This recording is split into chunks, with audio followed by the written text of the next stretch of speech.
అత్యుత్తమ ప్లేస్మెంట్స్ తో ఎంఎన్సీ కంపెనీలలో ఉద్యోగమే లక్ష్యమా? ఇంజనీరింగ్ చదవాలనే మీ పిల్లల కలని కేజీ రెడ్డి కాలేజ్ తో నిజం చేసుకోండి. హాయ్ హలో నమస్తే, వెల్కమ్ బ్యాక్ టు వైట్రన్ మీడియా. సో మీ అందరికీ తెలిసే ఉంటుంది, సెబీ లేటెస్ట్గా ఒక అప్డేట్ అయితే తీసుకొచ్చింది. ముఖ్యంగా పేరెంట్స్కి, దాంతోపాటుగా ఎవరైతే ఓల్డ్ ఏజ్లో ఉంటారో వాళ్ళకి కూడా.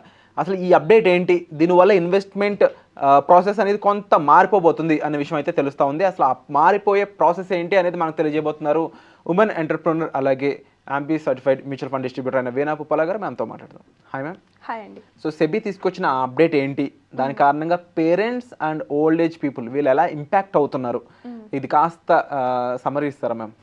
సో మనకి ఏంటంటే different type of category of funds ఉన్నాయండి. సో అలా కేటగిరీ ఆఫ్ ఫండ్స్ ఉన్నప్పుడు ఏంటంటే స్పెసిఫిక్గా చిల్డ్రన్ ఫండ్, రిటైర్మెంట్ ఫండ్ అని 2 డిఫరెంట్ ఫండ్స్ ఉన్నాయి మనకి. సో ఏం పర్ఫామ్ చేస్తాయి children fund next retirement fund అంటే, సో ఈ చిల్డ్రన్ ఫండ్లోకి వచ్చేసరికి అండర్ 17 ఉన్న వాళ్ళు మాత్రమే ఇన్వెస్ట్ చేయగలుగుతారు. సో ఇఫ్ ఇన్ కేస్ మీకు పిల్లలు ఉండి వాళ్ళు స్పెసిఫిక్ నేమ్ కింద మీరు ఇన్వెస్ట్ చేయగలిగితేనే ఈ ఫండ్ అనేది ఓపెన్ అవుతుంది. ఇది ప్రాసెస్ దీనికి. సో జనరల్గా ఏంటంటే నేను ఎవరికైనా లైక్ పోర్ట్ఫోలియో బిల్డ్ చేస్తున్నప్పుడు స్పెసిఫిక్గా పిల్లల కోసం ఏమైనా ఫండ్స్ ఉన్నాయా మేడం అని చెప్పి అడుగుతూ ఉంటారు. సో ఇప్పుడు కొత్తగా ఏంటి అంటే సెబీ ఏం చేసిందంటే ఫర్ సమ్ రీజన్స్ కూడా నేను ఎక్స్ప్లెయిన్ చేస్తాను ఎందుకు సెబీ ఇలా చేసింది అనేది. సో ఫిబ్రవరి 26 ఇయర్లోనే 2026 ఫిబ్రవరి 26 రిటైర్మెంట్ ఫండ్స్, చిల్డ్రన్ ఫండ్స్ అనేవి కంప్లీట్గా ఫ్రీజ్ చేసేసింది. సో ఫ్రీజ్ చేసేసింది, న్యూ ఇన్వెస్ట్మెంట్స్ ఏవి తీసుకోవట్లేదు. ఏదర్ సిప్ అవ్వచ్చు, వన్ టైం అవ్వచ్చు. మనం పెడితే this fund is not able to invest అనే ఆప్షన్ అనేది మనకు వస్తుంది. సో ఎందుకు ఇలా చేసింది సెబీ అంటే ప్రాపర్ రీజన్స్ ఉన్నాయండి. సో మనకి రిటైర్మెంట్ ఫండ్ అని పెట్టారు కానీ పర్పస్ని సర్వ్ చేయట్లేదు. అది ఊరికనే కేటగిరీ, రిటైర్మెంట్ కేటగిరీ అని. కానీ ఇప్పుడు ఎవరైనా ఓల్డ్ ఏజ్ పీపుల్ ఒక 60 అబోవ్ 65 ఉన్న వాళ్ళు వచ్చేసి నేను రిటైర్మెంట్ అవుతున్నాను, so I need some fund అని. కానీ ఇందులో ర్యాండమ్గా ఫండ్స్ ఇచ్చేస్తున్నారు. దాని పర్పస్ ఏంటి, గోల్ సర్వింగ్ ఉందా లేదా అనేది అనాలిసిస్ చేయడానికి లేదు. అండ్ కేటగిరీ వైజ్గా కూడా మనకి స్పెసిఫికేషన్స్ ఏం లేవు. మళ్ళీ తిరిగి అవి ఈక్విటీనో, డెట్టో లేకపోతే లిక్విడ్ ఫండ్స్ మీదే ఇన్వెస్ట్ చేస్తున్నారు. కాబట్టి SEBI to make it more focused, ఒక క్లారిటీ కోసం ఈ 2 ఫండ్స్ అనేవి కంప్లీట్గా ఎలిమినేట్ చేసింది. సో ఆల్రెడీ ఇన్వెస్ట్ చేసి ఉంటారు కొంతమంది.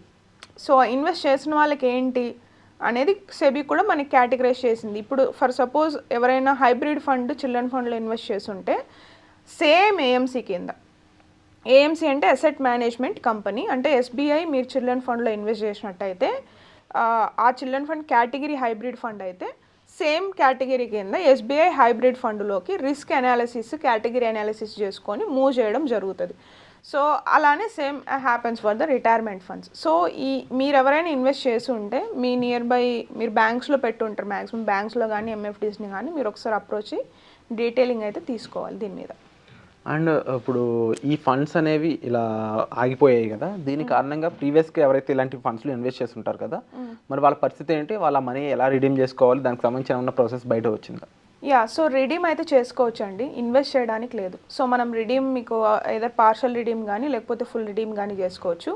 అండ్ ఎస్టీపీ, ఎస్డబ్ల్యూపీ ఆప్షన్ కూడా ఉందా లేదా అనేది మీరు ఒకసారి చెక్ చేసుకోవచ్చు ఆ ఫండ్ దగ్గరికి వెళ్ళి. కొన్ని ఫండ్స్ మీకు అవైలబుల్ ఉండొచ్చు, కొన్ని ఫండ్స్ లేకపోయి ఉండొచ్చు. అండ్ సెబీ చెప్పిన రూల్స్ ఏంటంటే ఇందాక నేను బ్రీఫ్గా ఎక్స్ప్లెయిన్ చేసినట్టు, మీ కేటగిరీ ఏదైతే పెట్టున్నారో, లెట్సే ఇప్పుడు మీరు అగ్రెసివ్ ఫండే తీసుకున్నారు, రిటైర్మెంట్ అయినా కూడా కొంతమంది అగ్రెసివ్గా ఇన్వెస్ట్ చేస్తారు. అగ్రెసివ్ ఫండ్లోకి ఏంటంటే వెరీ హై రిస్క్ ఫండ్ అది. సో ఆ సెగ్మెంట్ కింద నార్మల్ ఫండ్లోకి మీ ఫండ్ స్విచ్ అయిపోతుంది ఆటోమేటిక్గా. లేదు ఇంకా మనకు పర్పస్ సర్వ్ అయిపోయింది, మళ్ళీ ఏం చేంజెస్ వస్తాయో తెలియదు, ఒకవేళ మనం పెరుగుంటే తీసుకుందాము అనే ఆప్షన్ ఉన్నట్టయితే మీరు రిడీమ్ చేసుకోవచ్చు, ప్రాబ్లం ఏం లేదు. పార్షల్ రిడీమ్ చేసుకోవచ్చు, ఫుల్ రిడీమ్ చేసుకోవచ్చు, లేదంటే ఎస్డబ్ల్యూపీ కూడా పెట్టుకోవచ్చు. ఆ ఫండ్ మీకు ఎస్డబ్ల్యూపీ ప్రొవైడ్ చేస్తుంటే. అంటే ఇప్పుడు ఓవరాల్గా చూసుకున్నట్లయితే ఈ కిడ్స్ సంబంధించిన ఇన్వెస్ట్మెంట్స్ ఏదైతే ఉన్నాయో, మరి ఇప్పుడు ఆల్టర్నేటివ్గా ఆల్రెడీ ఉన్న పేరెంట్స్ ఆ మనీ తీసేసి దాన్ని ఇన్వెస్ట్మెంట్ కింద కొనసాగించాలనుకుంటే ఎలాంటి ప్రొడక్ట్స్ ఉన్నాయి మరి వాళ్ళు ఇన్వెస్ట్ చేయడానికి పిల్లల కోసం? సెబీ నిజంగానే గుడ్ కాల్ తీసుకుందండి. మెయిన్లీ చిల్డ్రన్ ఫండ్లో మనకు వచ్చే డిసడ్వాంటేజ్ ఏంటంటే నేను పెట్టడానికి లేదు, మా బాబు ఫర్ సపోజ్ ఇప్పుడు మా బాబు ఏజ్ 8 years అండి, నేను ఏదైనా చిల్డ్రన్ ఫండ్ ఆప్ట్ చేసుకుంటే మా బాబు పేరు మీద పాన్ ఉండాలి, బ్యాంక్ అకౌంట్ ఉండాలి, వాడికి సపరేట్గా నేను అన్నీ చేయాలి ప్రాసెస్. అండ్ అందులోనే నేను ఇన్వెస్ట్ చేయడానికి అవుతుంది మా బాబు పేరు మీద.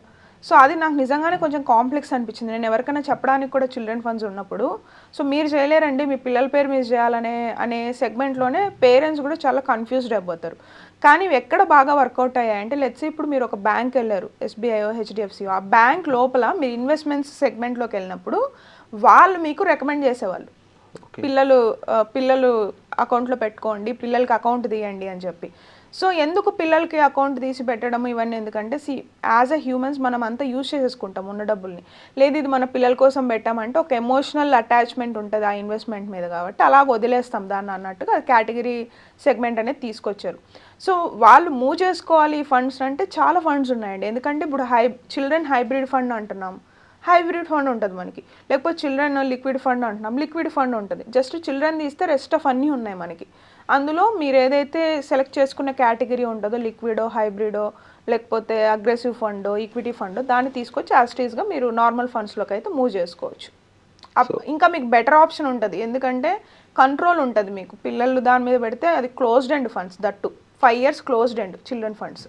అసలు ఇవన్నీ ఎందుకు, డైరెక్ట్గా నా పేరు మీద నేను ఇన్వెస్ట్ చేసుకుని ఒక సపరేట్ ఫండ్ అది నా పిల్లలకి ఇస్తానంటే అది ఇంకా ఈజీ ప్రాసెస్ కదా, అది ఉండగా ఇది ఎందుకు వచ్చింది అంటారు? అసలు డిసిప్లిన్ కోసం వచ్చిందండి. సో మెయిన్లీ ఏంటంటే ఈక్విటీ మామూలు ఫండ్స్ అన్నీ కూడా ఓపెన్ ఎండెడ్ ఫండ్స్. ఏంటి ఓపెన్ ఎండెడ్ క్లోజ్ ఎండెడ్ అనేది మనం ఒక ఫుల్ లెంత్ వీడియో అయితే ట్రై చేద్దాం. ఇన్ బ్రీఫ్ నేను చెప్పాలంటే, ఓపెన్ ఎండెడ్ ఫండ్స్ అంటే మీరు ఎప్పుడైనా పెట్టచ్చు, ఎప్పుడైనా తీసుకోవచ్చు మీకు ఎగ్జిక్యూట్ అయిన వెంటనే. క్లోజ్డ్ ఎండ్ ఫండ్ అనగానే మనకు వచ్చే ప్రాబ్లం ఏంటంటే 5 years లాకిన్ పీరియడ్ ఉంటుంది. సో ఈ చిల్డ్రన్ ఫండ్కి 5 years లాకిన్ పీరియడ్ ఉంటుంది. పీపుల్ డబ్బులు తీయలేం మనం కావాలన్నా. అప్పుడు ఏమవుతుంది, తీయలేం కాబట్టి ఆటోమేటిక్గా అది పెరుగుతుంది. మన కంట్రోల్ ఉందనుకోండి, అవసరాలకు తగ్గట్టు తీసుకుంటూ వస్తాం.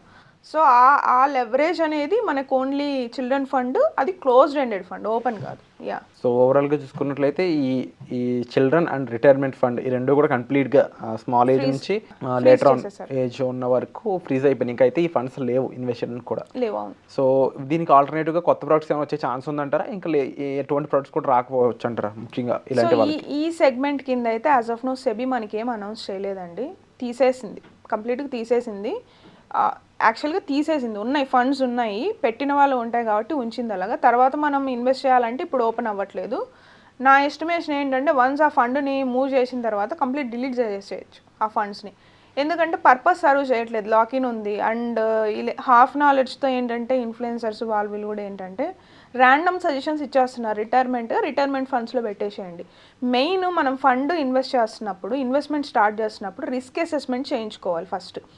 రిస్క్ అసెస్మెంట్ నాకు ఒకటి ఉంటుంది, ఎక్స్ పర్సన్కి వేరే ఉంటుంది, నా ఇన్కమ్ వేరు ఉంటుంది, నా గోల్స్ వేరు ఉంటాయి. ఇవన్నీ తెలియకుండా ర్యాండమ్గా మీరు రిటైర్మెంట్ ఫండ్స్, చిల్డ్రన్ అంటే చిల్డ్రన్ ఫండ్స్లో పెట్టండి ఇలా చెప్పడం వల్ల so wrong way of guidance అనేది కూడా జరుగుతుంది. ఆ పర్పస్ని మేబీ కట్ డౌన్ చేయడానికి, ఫోకస్డ్ కోసం సెబీ ఈ చేంజెస్ అనేవి తీసుకొచ్చిందని నేను అనుకుంటున్నాను. Wonderful ma'am, and thank you so much మేము ఇలాంటి అప్డేట్ మా ముందుకు తీసుకొచ్చినందుకు. అండ్ ఎవరైతే ఇప్పటి వరకు ఈ పేరెంట్స్ సంబంధించి వాళ్ళ రిటైర్మెంట్ ఫండ్లో మీరు డైరెక్ట్గా డబ్బులు పెట్టినా సరే, లేదంటే ముఖ్యంగా చిల్డ్రన్కి సంబంధించి వాళ్ళకి సంబంధించి ఒక ఫండ్ క్రియేట్ చేసి అందులో ఇన్వెస్ట్ చేసినా సరే, వీటికి సంబంధించిన ఇన్వెస్ట్మెంట్స్ ఇంకా ఈ రోజుతో అయితే ఆపేయండి. ఎందుకంటే దీనికి సంబంధించి సెబీ తీసుకున్న ఒక నిర్ణయం ఇది. సో దీనికి ఆల్టర్నేటివ్గా మీరు ఏమేమి చేయొచ్చు అనేది డెసిషన్ కోసం అయితే మీరు ప్రొఫెషనల్ సంప్రదించవచ్చు.